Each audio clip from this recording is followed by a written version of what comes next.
ఇప్పుడు మీరు ఉద్యోగం చేయడం బానిసత్వం అన్నట్టుగా చెప్తారు మీరు. మరి ఈ ఎంటర్‌ప్రెన్యూర్స్‌కి ఈ సంవత్సరం ఏమైనా సలహా ఇస్తారా?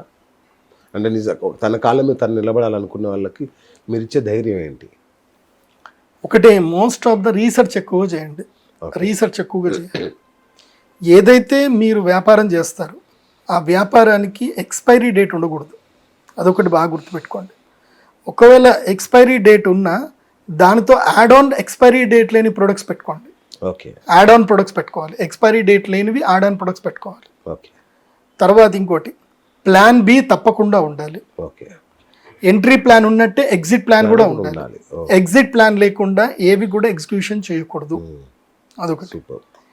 ఇంకోటి, ఈ సంవత్సరము పెట్టుబడులు పెట్టే వాళ్ళందరికీ నేను చెప్పేది ఏంటంటే ఫోకస్ ఆన్ క్రిప్టో కరెన్సీ. డబ్బులు బాగా ఉన్న వాళ్ళకి, మేధాశక్తి బాగున్న వాళ్ళు, ముఖ్యంగా సాఫ్ట్వేర్ ఇంజనీర్లు, సాఫ్ట్వేర్లు బాగా తెలిసిన వాళ్ళు క్రిప్టో కరెన్సీ మీద ఫోకస్ చేయండి. రీసెర్చ్ చేయండి. జెమినీ ఏఏ అని ఉంటుంది. జెమినీ ఏఏకి మీరు ఏం అడిగినా సమాధానం చెప్తుంది. నేను రోజుకు ఒక గంట సేపు జెమినీ ఏతో ముచ్చట పెడతాను. అన్ని ఇన్ఫర్మేషన్ అంతా మంచిగా చెప్తా ఉంటుంది. అంత ప్రాంప్ట్ ఇన్ఫర్మేషన్ ఉంటుంది. నా గురించి కూడా నేను అడిగా, ప్రదీప్ జోషి గురించి చెప్పండి అని నా గురించి అడిగా. నా గురించి కూడా మంచిగా నీట్గా చెప్పింది. నా ఎడ్యుకేషన్ క్వాలిఫికేషన్స్, నేను ఎక్కడెక్కడ చదువుకున్నా, నేను ఏమేమి రీసెర్చ్ చేశాను, జనాలు ఏమనుకుంటున్నారంటే అది కూడా చెప్పింది. బాగుంది జెమినీ ఏఏ, జెమినీ అద్భుతం. సో మీరు కూడా జెమినీ ఏఏ చూసి టెక్నాలజీ సరిగ్గా వాడుకోండి. ఈ సంవత్సరం నుంచి ఏఏ యుగం స్టార్ట్ అయింది. రైట్. ఆర్టిఫిషియల్ ఇంటెలిజెంట్ యుగం స్టార్ట్ అయింది. మీకు కొన్ని సీక్రెట్ నేను కెమెరాలో చెప్పలేను కానీ వీఆర్ మేక్ మనీ తయారు చేసే మిషన్ వచ్చిందండి మన దగ్గరికి. ఇప్పుడు ఒకప్పుడు 100 కోట్లు సంపాదించాలంటే అమ్మ 100 కోట్ల ఎంత పెట్టుబడి పెట్టాలి, యాడ్ అవుతుంది, ఎన్ని సంవత్సరాలు అనుకుంటా. ₹1,00,00,000 ఒక సంవత్సరంలో 100 కోట్లు చేయొచ్చు. ₹1,00,00,000 ఉంటే ఒక సంవత్సరంలో 100 కోట్లు చేసుకోవచ్చు. మిషన్ ఉంది మన దగ్గర, మనీ మేకింగ్ మిషన్ ఉంది గ్యారంటీగా. అదేంటి ఇది పబ్లిక్ గా చెప్పేస్తున్న? ఆర్బీఐ వాళ్ళు వచ్చి మిమ్మల్ని అరెస్ట్ చేస్తారు. రమ్మని చెప్పండి, ఆర్బీఐ వాళ్ళకి కూడా మేము ఐడియా ఇస్తాం. నన్ను ఎందుకు అరెస్ట్ చేస్తారు? నేను ఐడియా ఇస్తాను. మనీ మేకింగ్ మిషన్ మీ దగ్గర పెట్టుకున్నారంటే? నా దగ్గర ఉంది, అందరి దగ్గర ఉంది. అందరి దగ్గర ఉంది, కానీ అది ఏదో తెలియదు అందరికి. ఆర్బీఐ వచ్చి అడిగితే నేను సలహా చెప్తాను. అందుకే కదా నిర్మలా సీతారామన్ గారు స్టేబుల్ కాయిన్ రిలీజ్ చేస్తామని అనౌన్స్ చేశారు. ఇండియా స్టేబుల్ కాయిన్ రిలీజ్ చేస్తే చూడండి, ఇండియా స్టేబుల్ కాయిన్ కనుక ఇప్పుడు రిలీజ్ చేయకపోతే ఇండియా ఆర్థిక మాంద్యంలో కుదేలేకపోతుంది. ఇండియాకి భవిష్యత్తులో మీరు మార్చ్ జూన్ తర్వాత చూడండి, ఇండియాలో ఆర్థిక స్థితిగతులకి మీరు ఉల్లిపాయ మొత్తం కోసేస్తుంది. ఇంకో విషయం మనం మర్చిపోయాం, రైతులకు కొన్ని విషయాలు చెప్పాలి. రైతులు ఎందుకోసం అంటే నేను చెప్పిన పక్కా ఫాలో అవుతున్నారు. ఫోన్ చేసి పాపం మా పిల్లలు తిడుతున్నారట, మా పిల్లల్ని తిట్టకండి ఫోన్ చేసి, పాపం వాళ్ళకి ఏం తెలీదు. అయినా వాళ్ళకి కూడా ఒక లిస్ట్ ఇచ్చి పెట్టాను, రైతులు ఎవరిని ఫోన్ చేస్తే ఇది చెప్పండి రా బాబు. వాళ్ళు చెప్తున్నారు, గురుగారు ఫోన్ చేసి తిడుతున్నారు, గురుగారు ఈ సంవత్సరం గురుగారు రైతులకు ఏం చెప్పలేదు, మేము అదేదో స్టార్ మాలో ప్రోగ్రామ్ చూస్తుంటే గురుగారు అన్ని చెప్తుండే, మాకు ఇప్పుడు ఏం చెప్పట్లేదు అని చెప్పి. వస్తా మళ్ళీ స్టార్ మాలోకి వస్తా. అది జియో హాట్ స్టార్ కి మారింది కదా, హాట్ స్టార్ నుంచి జియోకి మారింది కదా, కొంచెం డాక్యుమెంటేషన్ ప్రాబ్లమ్స్ ఉన్నాయి, మళ్ళీ వస్తాం. టమాటా పంట వేయమని చెప్తున్నారా? యా, నేను ఒకటే చెప్తా, టమాటా పంట వేయండి, ₹30 కిలో తక్కువ అమ్మకండి. ఒకవేళ తక్కువ వచ్చినా అమ్మకండి. టమాటా అనేటువంటిది ఏంటంటే వరల్డ్ వైడ్ మీకు ప్రతి ఒక్కళ్ళకి ఇష్టమైన ఆహార పదార్థం. అది ప్రతి వంటలోనూ ఉండే ఇష్టమైన ఆహార పదార్థం, అది లేకుండా లేదు. అయితే టమాటాని డ్రై అయినా చేయండి, అమ్మకండి. డ్రై చేసి అయినా సరే మీరు పొడి వేసి కూడా దాని కిలో చొప్పున మీరు అమెజాన్లో టమాటో పౌడర్ అని కొట్టండి, మీకు దాదాపు ₹300కి 100 గ్రాములు, అది అంటే ₹3,000 కిలో అది టమాటా పౌడర్. కాబట్టి టమాటా పౌడర్కి మస్తు డిమాండ్ ఉంది.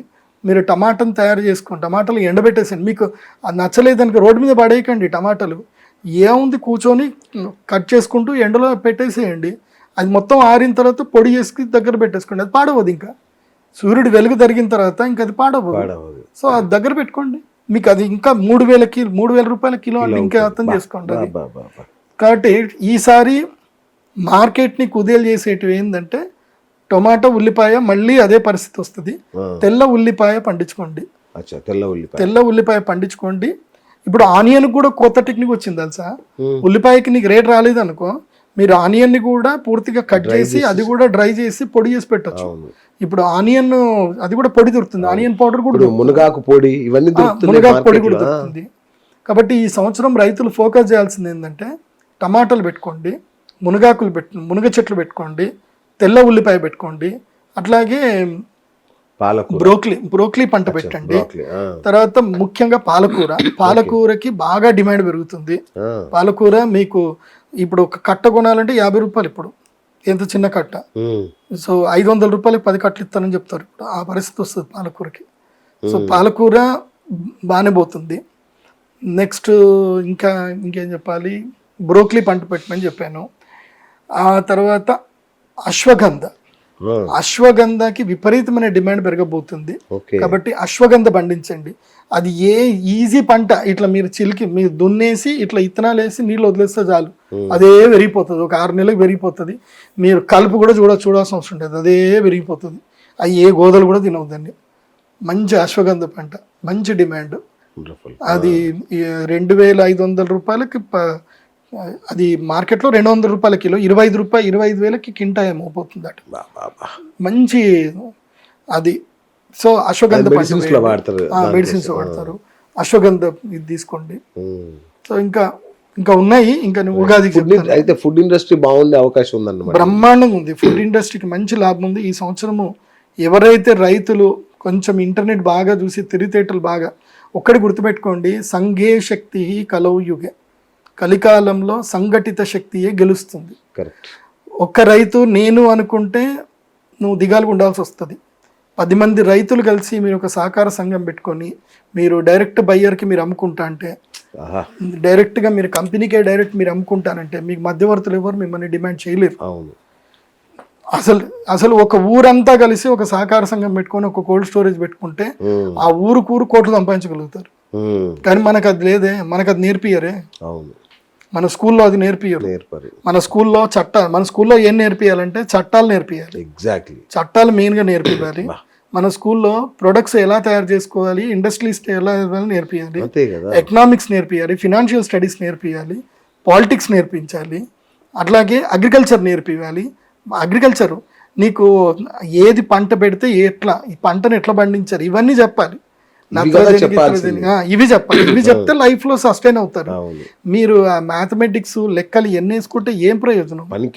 పనికి శాంటీటా ఏందో కాస్టీటా ఏంటో ఎవరికి అర్థం కాదు. అవి ఎందుకు చెప్తారో కూడా కానీ అవి నేర్చుకునే జీవితంలో ఉపయోగపడతాయి.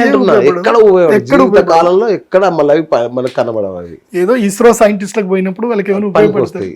వాళ్ళు కూడా మళ్ళీ మా దగ్గరికి వస్తారు. మరి ఇప్పుడు నా దగ్గరికి కొంతమంది మీ దగ్గరికి వస్తారు. పెద్ద ఆయన వెంకటేశ్వర స్వామి దగ్గరికి వెళ్ళి రాకెట్ లాంచ్ చేసే ముందు ఆయన దగ్గరికి వెళ్తారు. మళ్ళీ ఇప్పుడు చంద్రయాన్ దగ్గర పోయేటప్పుడు ఎప్పుడు ల్యాండ్ ఎప్పుడు చేస్తే బాగుంటుంది అని అంటే, యూ కెన్ క్యాలిక్యులేట్ దట్.